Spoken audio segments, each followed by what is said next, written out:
let's talk about your philosophy regarding effective coaching. Well, my philosophy is actually built on a research model. The model of coaching that we engage in is called content coaching. And it builds on a number of other models like instructional coaching or cognitive coaching. But content coaching really has quite a big picture aspect to it and a small picture aspect to it. So if you look at content coaching, it's based on the principles of learning that were identified by Lauren Resnick and the University of Pittsburgh. And then it was developed further to think about how do you take these principles of learning and apply them to coaching.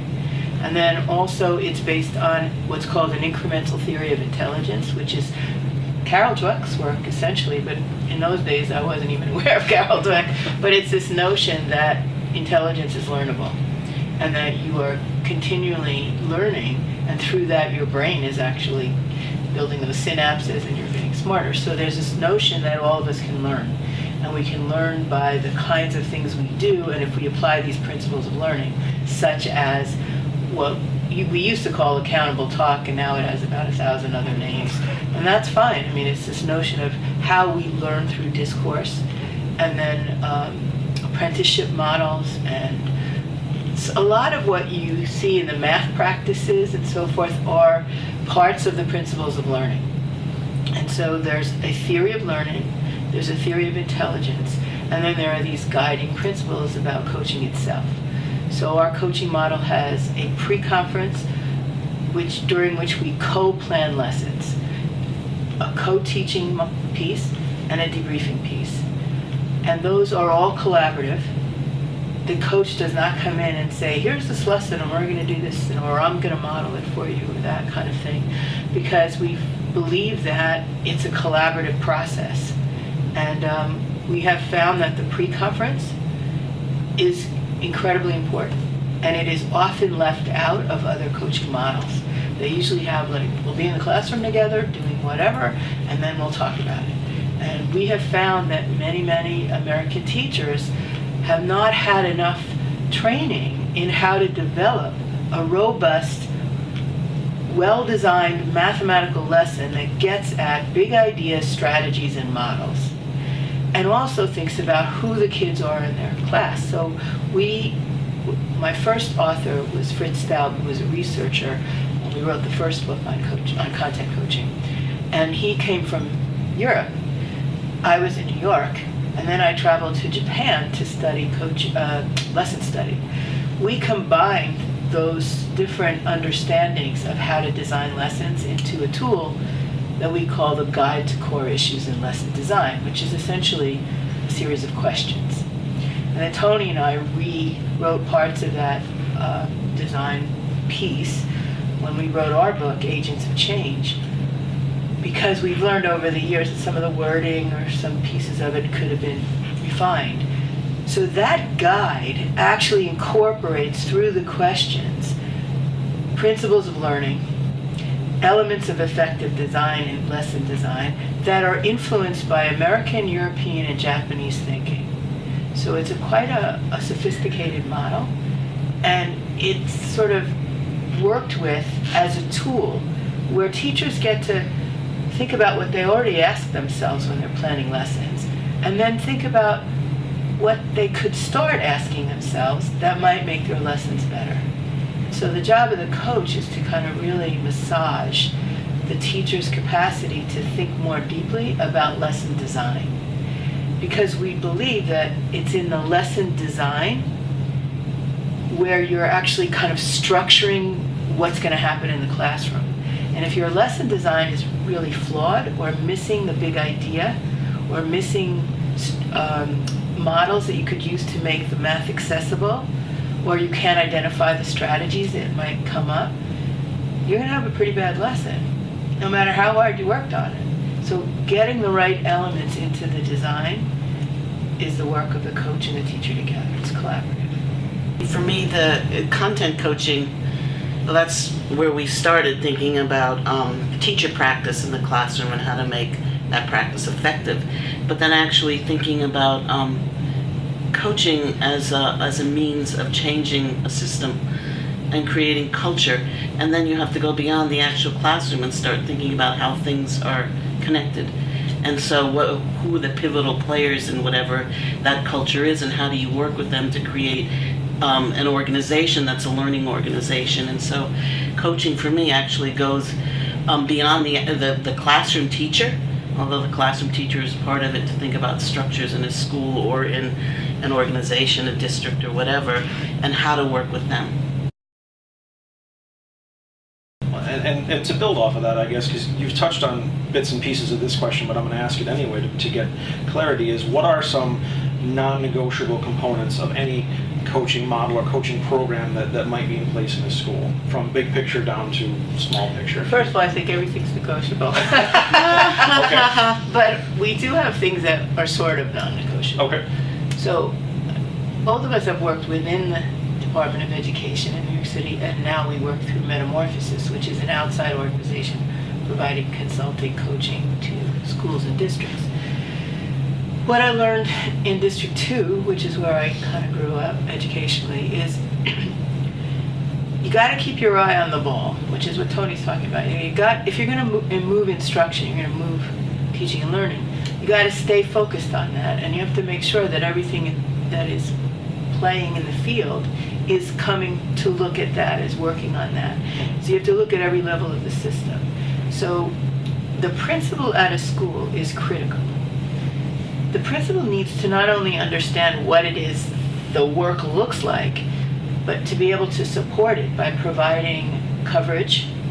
So if you're going to have a 3-part coaching cycle, which is a planning, a lesson, and a debrief, you're going to need coverage for that teacher for at least 2 of those periods, which means you probably need to hire a substitute, or you're going to have somebody on staff who does that kind of coverage or whatever.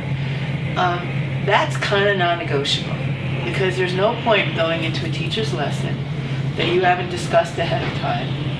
And it's very disrespectful to then give them feedback on a lesson that you had no idea what they were trying to do, or why they were doing it that way, or what they were trying to accomplish, and so forth. So the respect aspect is built into having pre-conferences. A lot of times teachers don't really know how to collaborate because it's not been in the history of education that that's how we operate. So a coach can be a very pivotal player in building the culture that Tony referenced. What we call it a culture of coaching, which is actually a culture of learning, in which you, as a principal and as a coach, identify the strengths of everybody. What do they have to contribute? What are they doing well? What are they experts in? And then what does everybody have to learn?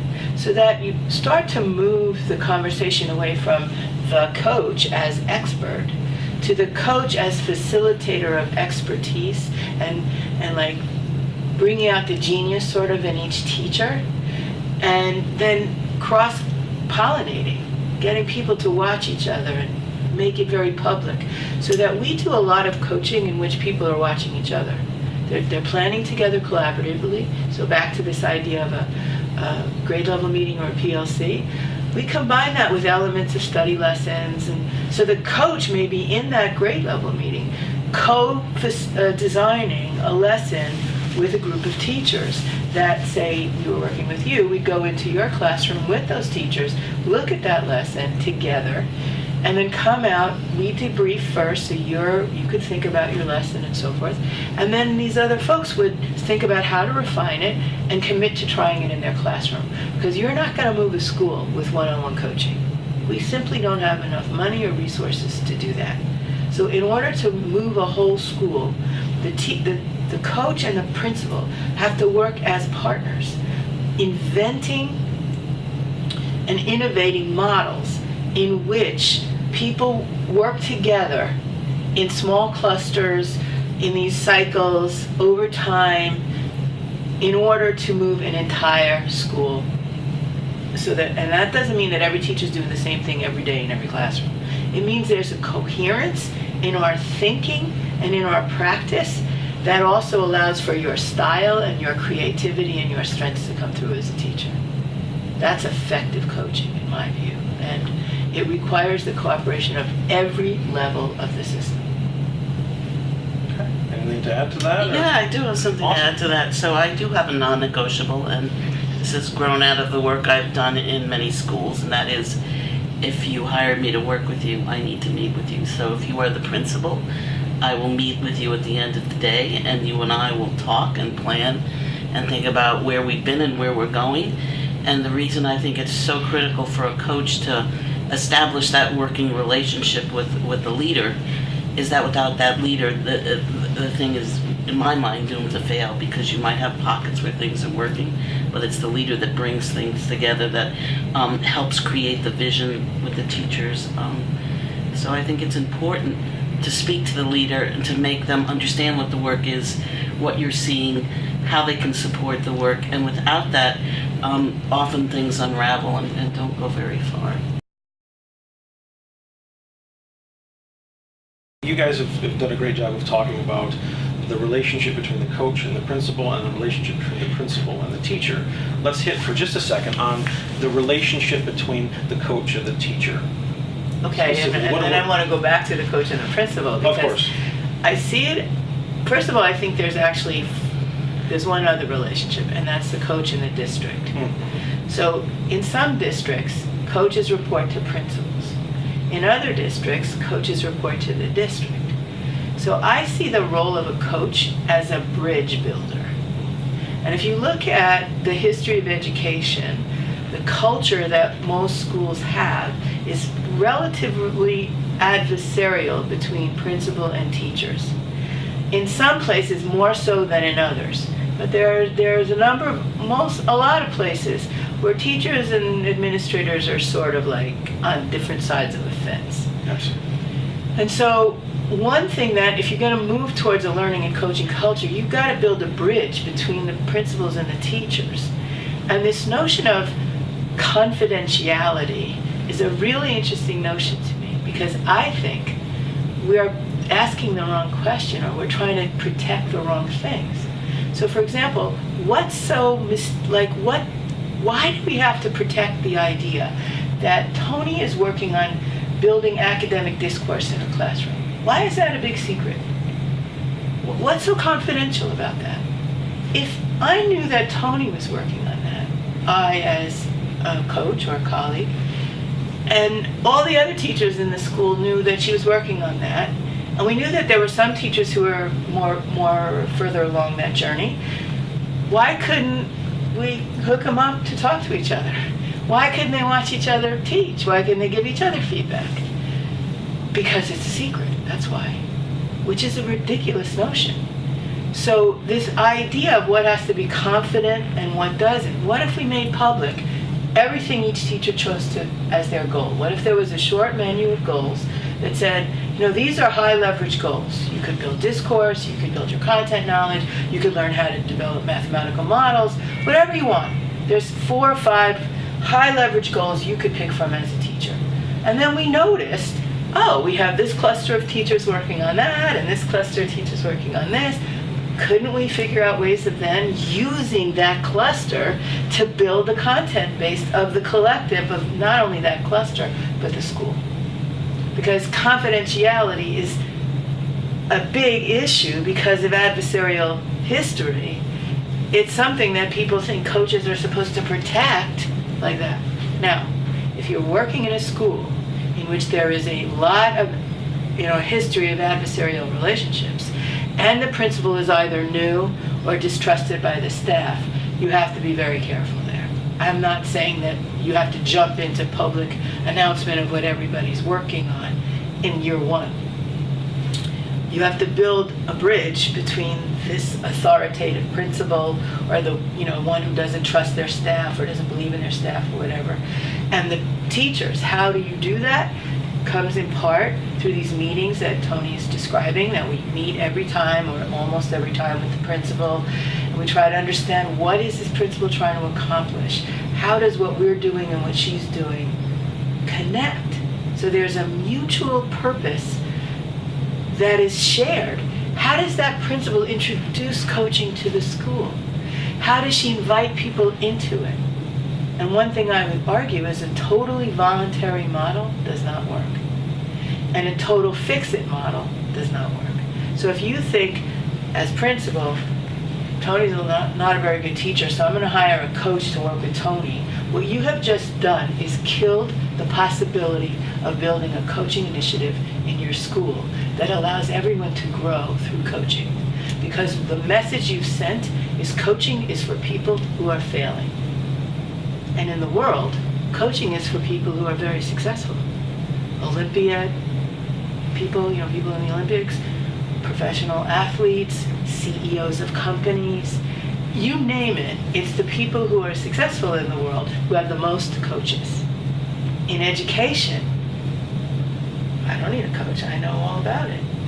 That's the message that we give when we say coaches are for teachers who are struggling, or only new teachers.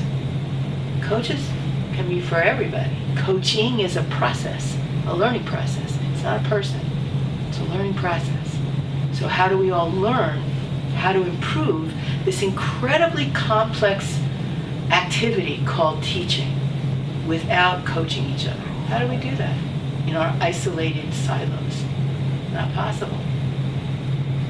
I think our culture of privatized teaching is what you're promoting to break down. Deprivatized teaching. Yeah, is evidence of that, of that being ineffective, right? Yeah.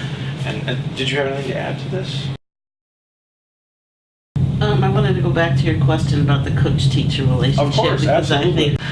I think the coach-teacher relationship is a fundamental one, and I think it starts by building trust with that teacher, but I think people misinterpret trust as something that takes a long time to do. And I think trust can be something developed very quickly between people as you engage in the work and you really ask honest questions about choices. And so, I know Lucy and I both work with teachers that we see maybe 3 or 4 times and have developed a way of working with them where we actually see change in their practice. And we don't do it by avoiding what we need to talk about, but by finding ways of talking about it, which means in the essence of coaching is deeply rooted in your ability to communicate and empathize with another human being. In your experience, both of you, the challenges you've seen teachers experience in the coaching process.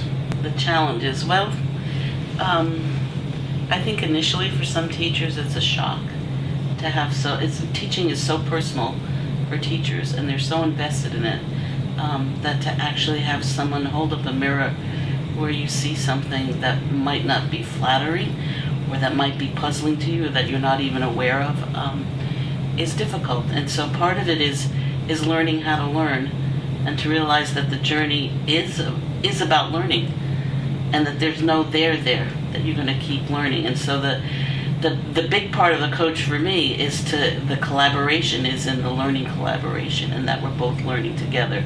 So I don't come in as the expert that's going to show you what to do. I come in as a collaborator that's going to ask questions around your choices and then maybe show you a different or help you think about a different way of doing something. I think you mentioned asking questions. A lot of what you do as a coach is learn to ask important questions or questions that sort of challenge thinking and so forth. That can be very challenging to people because in this culture, the American culture, questions and interrogation go hand in hand. And what we're trying to do is create a culture in which asking questions is an invitation rather than an interrogation. So defensiveness is an issue that can come up for teachers a lot. Also, their own willingness to admit what they don't know. So a lot of times they're afraid to tell you, I don't really know this content, because it's not safe. You see, it's not safe in our culture. You got a teaching degree, you're supposed to know everything. And if you don't, to say I don't know, makes you very vulnerable.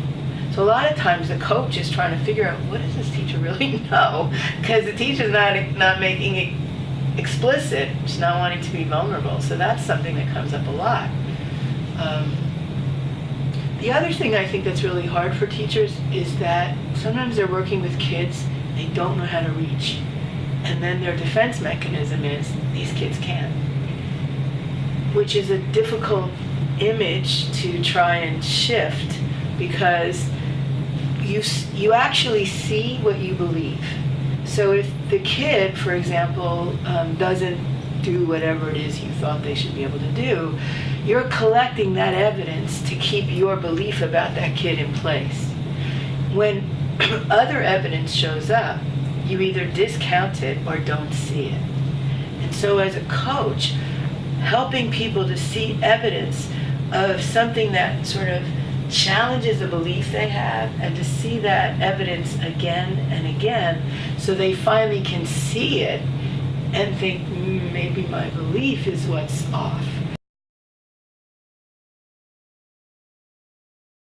I think we both found that novice coaches miss those opportunities because they don't look for the belief system that the teacher is actually expressing.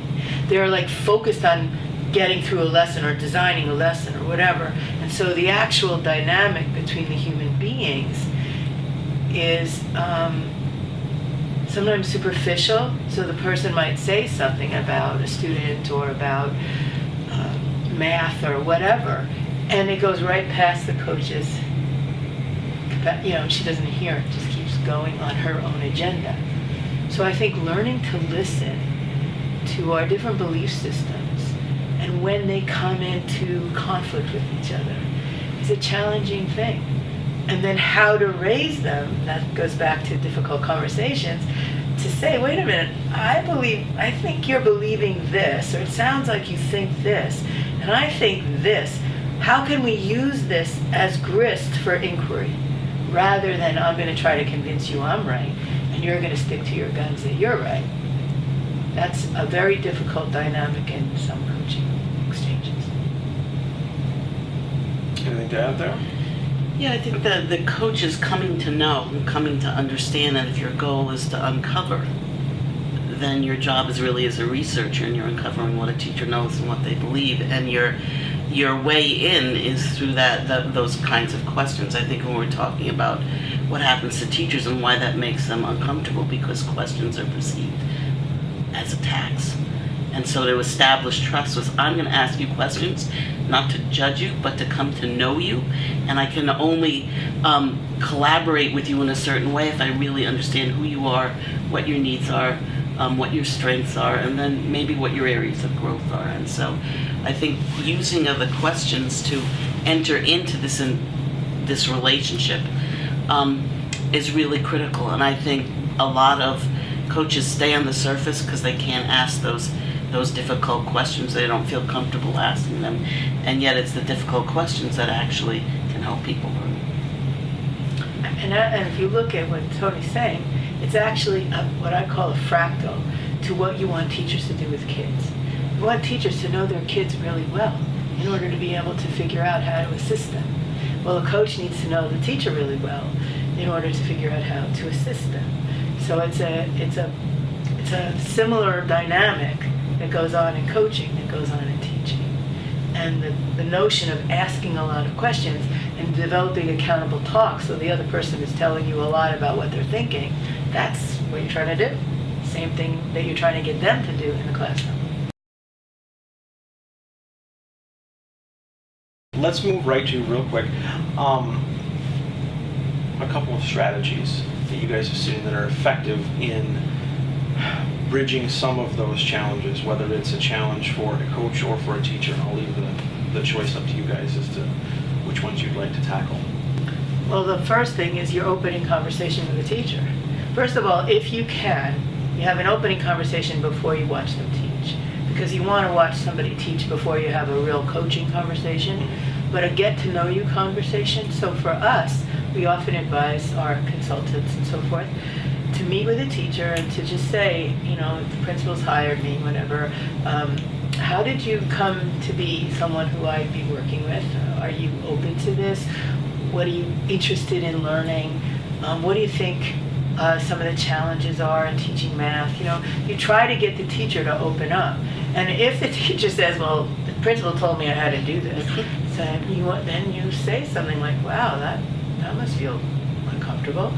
I wonder how we could work together with you feeling like that. So it's, again, this tuning into the other person and not being offended because they don't want to work with you, or because somebody twisted their arm to do this, or because they're feeling like, I've had teachers say to me, well, I don't need any help. I think I'm doing just fine. And I'd say, wow, that's really good. So maybe I could watch you teach. And we could talk about the things that you're doing so well. Maybe I can learn from you. Like, how can we make it so what I call equilibrating power? Because when you walk into a coaching situation, the coach is one up and the teacher's one down. Whether you want to do that or not, that's how it's perceived by the teacher. Your first role is to equilibrate the power. Make it equal as best as you can. To honor what the teacher knows, or what the teacher cares about, or what the teacher's thinking about. If you do that, then you're starting to build a partnership. Then you're starting to build the potential to be able to work together. All right, so where do we get in trouble as coaches? I think having assumptions and making those assumptions when you're interacting with someone, having certain beliefs about who they are, what they know, gets you into trouble right away. And so to go in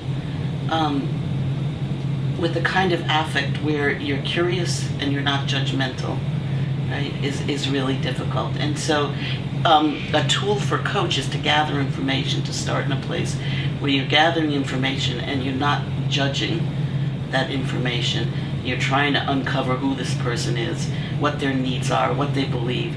And if you work from that place, I think you'll be successful. I think when I've worked with coaches, and I do a lot of work around coaching coaches, their assumptions about people get them into trouble every single time. And so remaining neutral, not signaling your likes or dislikes, because it's not about your likes or dislikes, is really critical as well. And I think that this speaks to a larger thing, which is the way we talk about teachers.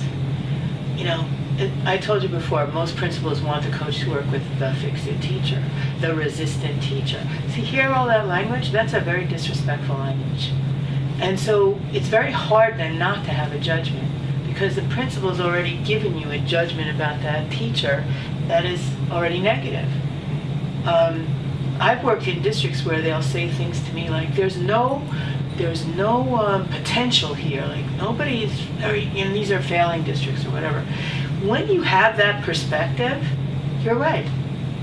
Because you're going to live by that belief. And so you're going to act like everybody's an idiot, as opposed to saying, what is the potential here? Where are those outliers? Where are those positive deviants who are actually doing things in a culture that is difficult to work in, but getting results? And how do we build from that? How do we focus on what is working?